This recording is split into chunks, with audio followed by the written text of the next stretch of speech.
Actualité au Dramanistan, la version France-africaine de la Côte d'Ivoire tire au port d'Abidjan en ce moment. On signale même une prise d'otage au port, accès impossible au port autonome d'Abidjan actuellement. Attaque armée au port d'Abidjan, prise d'otage. Urgence signalée. En outre, une chose est sûre, c'est qu'en Côte d'Ivoire, il y a une crise, un conflit violent au sein de l'armée. Et depuis hier, des corps habillés s'affrontent, se blessent et se tuent. Le port n'est pas épargné.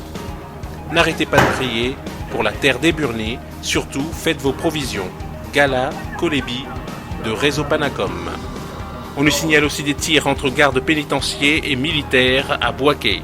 Pour résumer, après que les mutins ont eu leur prime de sang, les FDS, surtout les gendarmes, ont montré leur mécontentement. Donc les mutins, ou plutôt ce sont les 8500 rebelles recrutés pour faire un coup d'État contre le président légitime Laurent Gbagbo, puis intégrés dans l'armée dès la prise de pouvoir de Dramane Ouattara. Mais il y a près de 1000 rebelles intégrés en 2012 qui ont été écartés, qui manifestent aussi leur mécontentement en même temps que les gendarmes.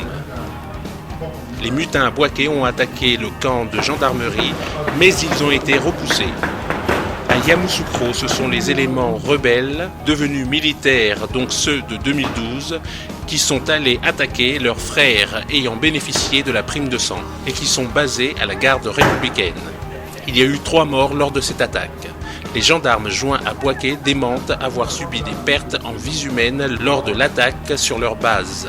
Information de Milly-Claude Branjo. Allô chérie. Bon, ça a commencé ici. T'attends, non.